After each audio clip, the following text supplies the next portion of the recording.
Capítulo 11. Eu gostaria de voltar à minha lista de perguntas. Quero entrar em muitos outros detalhes a respeito de tudo isso. Sei que poderíamos escrever um livro inteiro apenas sobre os relacionamentos, mas então eu nunca chegaria às minhas outras perguntas. Haverá outras ocasiões e outros lugares, até mesmo outros livros. Eu estou com você. Vamos em frente. Voltaremos aos relacionamentos se tivermos tempo. Está bem. Então a minha próxima pergunta é, por que eu nunca consigo ganhar dinheiro o suficiente? Estou destinado a viver sempre com dificuldades financeiras?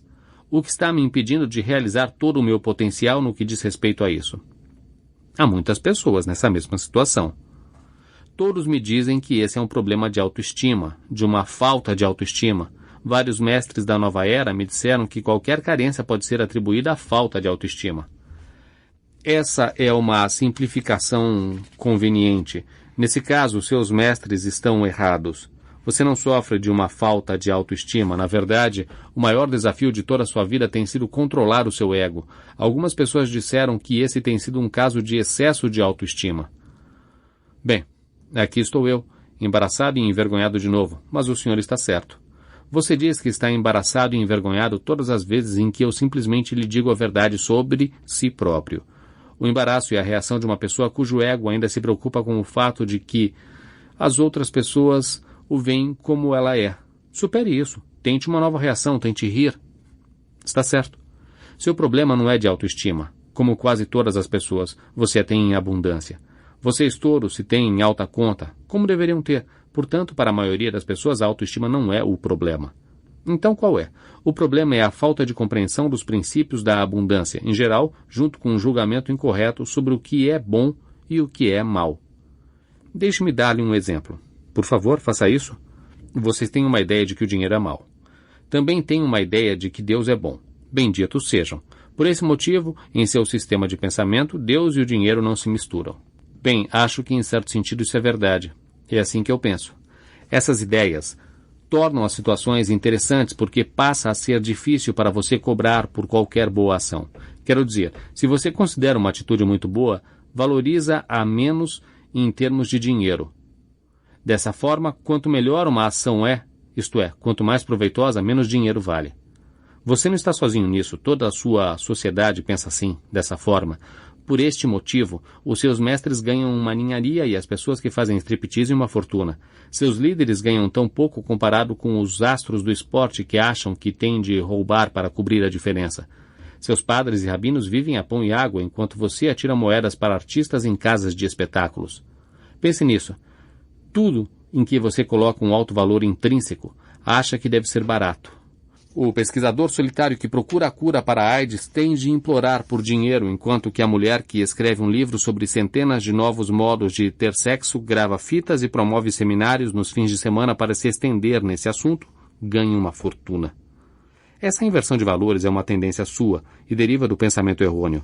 O pensamento errôneo é a sua ideia a respeito do dinheiro. Você o ama e, contudo, diz que é a origem de todo o mal. Você o adora e, no entanto, o chama de vil metal. Diz que uma pessoa é podre de rica e se uma pessoa realmente enriquece fazendo coisas boas, imediatamente suspeita dela. Torna isso errado. Por esse motivo é melhor um médico não ganhar dinheiro demais ou ser discreto a respeito do que ganha. E uma pastora é realmente melhor ela não ganhar muito dinheiro, presumindo-se que você deixaria uma mulher ocupar esse cargo, ou certamente haverá problemas. Veja bem, em sua mente, uma pessoa que escolhe o ofício mais nobre deveria receber a menor remuneração. Sim. Está certo, você deveria pensar nisso, porque esse é um pensamento muito errado. Eu pensei que não existia certo ou errado. Não existe. Existe apenas o que lhe serve e o que não lhe serve. Os termos certo e errado são relativos e quando eu os utilizo é dessa forma. Nesse caso, relativos ao que lhe serve, ao que você diz que deseja. Seus pensamentos em relação ao dinheiro são errados. Lembre-se de que os pensamentos são criativos, então se você pensar que o dinheiro é ruim e que você é bom, bem, pode perceber o conflito. Agora você em particular, meu filho, leva esse drama de consciência muito a sério. Para a maioria das pessoas o conflito não é tão grande. Elas ganham a vida fazendo serviços que detestam, então não se importam de receber dinheiro por isso. Receber o que é mal em troca do que é mal. Mas você adora o que faz com os dias e momentos da sua vida, adora as atividades com que os preenche. Portanto, para você receber grandes somas pelo que faz, seria, em seu sistema de pensamento, receber o que é mal em troca do que é bom, e considera isso inaceitável. Prefere morrer de fome a aceitar o vil metal pelo serviço puro. Como se, de algum modo, esse serviço perdesse a sua pureza se aceitasse dinheiro para realizá-lo. Então, aqui nós temos essa ambivalência no que diz respeito ao dinheiro. Parte de você o rejeita e parte se ressente por não tê-lo. O universo não sabe o que fazer em relação a isso porque captou dois pensamentos diferentes. Por esse motivo, no tocante às finanças, a sua vida será confusa porque você está confuso em relação ao dinheiro. Você não tem um enfoque claro, não sabe ao certo o que é verdade e o universo é apenas uma grande máquina de fotocópias. Simplesmente produz várias cópias de seus pensamentos. Agora só há uma forma de mudar tudo isso: mudar os seus pensamentos.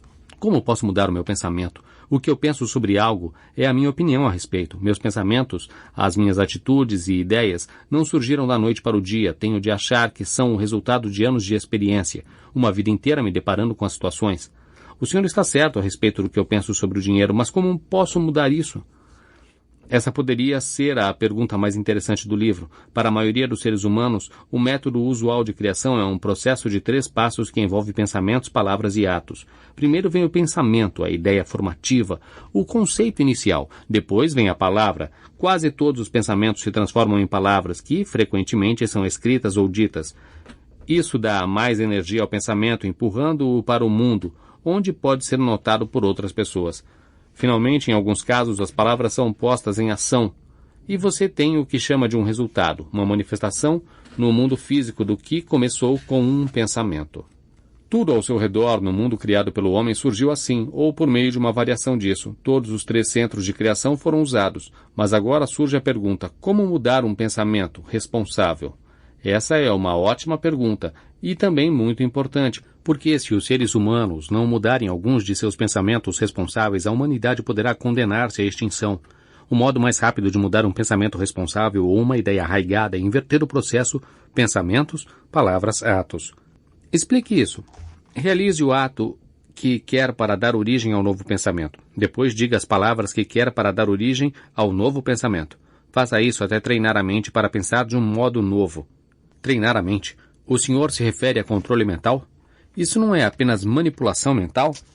Você tem ideia de como a sua mente começou a pensar como agora pensa? Não sabe que o seu mundo a manipulou para pensar assim? Não seria melhor você e não o mundo manipulá-la? Não seria melhor para você ter os pensamentos que quiser em vez dos alheios? Não está melhor armado com pensamentos criativos em vez de reativos? Não obstante, a sua mente está cheia de pensamentos reativos que se originam de experiências de outras pessoas. Muitos poucos de seus pensamentos surgem de dados ou preferências que se originam de suas experiências. A sua própria ideia arraigada a respeito do dinheiro é um ótimo exemplo. Sua ideia de que o dinheiro é mau vai diretamente de encontro à sua experiência de que é ótimo tê-lo. Então você mente para si mesmo sobre a sua experiência para justificá-la. Essa ideia está tão arraigada que nunca lhe ocorre que pode ser errada. Agora o que temos de fazer é reunir alguns danos que se originam de suas próprias experiências, e é assim que fazemos com que uma ideia arraigada seja sua, não de outra pessoa. A propósito, você tem mais uma ideia arraigada em relação ao dinheiro que eu ainda tenho de mencionar. Qual é? Que o dinheiro não é suficiente. De fato, você tem essa ideia em relação a tudo: o dinheiro, o tempo, o amor, a comida, a água, a compaixão no mundo, não são suficientes. Tudo o que é bom simplesmente não é suficiente. Essa ideia de insuficiência cria e recria o mundo como você o vê. Está bem? Então, eu tenho de mudar 2 ideias arraigadas, 2 pensamentos responsáveis em relação ao dinheiro. Pelo menos 2. Provavelmente muito mais. Vamos ver. O dinheiro é mau, insuficiente, não deve ser recebido em troca da realização do trabalho de Deus. Esse tem um grande peso para você. Nunca é dado de graça, não dá em árvores, quando na verdade dá. Corrompe. Vejo que eu tenho muito trabalho a fazer. Sim, se não está satisfeito com a sua situação financeira atual, por outro lado, é importante compreender que não está satisfeito com a situação financeira atual porque não está satisfeito com a sua situação financeira atual. Às vezes é difícil entender o senhor. Às vezes é difícil fazê-lo entender. Então ouça, o senhor é o Deus aqui. Por que não torna isso fácil de entender? Eu tornei. Então por que simplesmente não faz com que eu entenda se é o que realmente quer? Eu realmente quero o que você realmente quer, nada mais, nada menos do que isso. Não percebe que essa é a minha maior dádiva para você? Se eu quisesse para você algo diferente do que você quer e chegasse ao ponto de fazer com que o tivesse, onde ficaria o seu livre-arbítrio? Como você poderia ser criativo se eu ficasse lhe dizendo o que deveria ser, fazer e ter? Minha alegria está em sua liberdade, não em sua submissão. Está bem, mas o que o senhor quis dizer ao afirmar que eu não estou satisfeito com a minha situação financeira atual porque não estou satisfeito com a minha situação financeira atual? Você é o que pensa que é. É um círculo vicioso quando o pensamento é negativo. Tende a encontrar um modo de romper o círculo. Grande parte da sua experiência atual se baseia em seu pensamento anterior. O pensamento leva à experiência que leva ao pensamento que leva à experiência. Isso pode produzir alegria constante quando o pensamento responsável é alegre. Pode produzir e produz o inferno constante quando é negativo. O truque é mudar o pensamento responsável. Eu estava prestes a lhe explicar como fazer isso. Ok, vá em frente.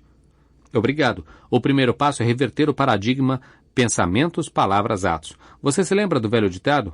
Pense antes de agir? Sim, claro. Bem, esqueça-o. Se quiser mudar uma ideia arraigada, terá de agir antes de pensar. Por exemplo, você está descendo a rua e se depara com uma mulher idosa que pede esmolas. Percebe que é uma mendiga e que vive com dificuldade. Imediatamente se dá conta de que, embora tenha pouco dinheiro, certamente tem o suficiente para dividir com ela. Seu primeiro impulso é dar-lhe um pouco. Há uma parte de você que está pronta para procurar em seu bolso algumas notas, de 1 ou até mesmo 5. Torne isso um grande momento para a mulher. Leve alegria para ela. Então vem o pensamento. Você está maluco? Nós só temos 7 para passar o dia e você quer dar-lhe 5? Então você começa a procurar no bolso uma nota de 1. E o pensamento vem de novo. Ora, vamos. Você não tem tantas dessas para dá-las de esmola? Pelo amor de Deus. Dê-lhe algumas moedas e vamos sair daqui. Rapidamente você mete a mão no outro bolso para procurar as moedas. Seus dedos só encontram moedas de 5 e 10 centavos. Sente vergonha. Aqui está você, bem vestido e alimentado, prestes a dar uma ninharia para a pobre mulher. Tentem vão encontrar 1 ou 2 moedas de 25 centavos. Ah, lá está uma, bem na dobra do bolso. Mas agora você já passou por ela, com um sorriso sem graça, e é muito tarde para voltar atrás. Ela não recebe moeda alguma, você também não. Em vez da alegria proporcionada pela consciência da própria riqueza e do prazer de partilhar, você agora se sente tão pobre quanto a mulher. Por que não lhe deu a nota? Esse foi seu primeiro impulso, mas o seu pensamento o deteve. Da próxima vez, decida agir antes de pensar. Dê o dinheiro, vá em frente, você o tem, e há mais no local de onde veio. Esse é o único pensamento que o separa da mendiga. Você sabe que há mais no local de onde veio e ela não. Quando você quiser mudar uma ideia arraigada, haja de acordo com a nova ideia que tem. Mas deve agir rápido ou sua mente a matará antes que você a conheça. Quero dizer literalmente. A ideia, a nova verdade, estará morta em você antes que tenha uma chance de conhecê-la. Então haja rápido, quando surgir a oportunidade, e se o fizer com bastante frequência, sua mente logo assimilará a ideia que será o seu novo pensamento. Ah, estou começando a entender. É isso que significa o movimento do novo pensamento? Se não é, deveria ser. O novo pensamento é a sua única chance, a sua única oportunidade real de evoluir, crescer, tornar-se quem realmente é. Neste momento, a sua mente está cheia de velhos pensamentos, não só seus, como principalmente de outras pessoas. Agora é hora de mudar de ideia em relação a algumas coisas. Isso é evolução.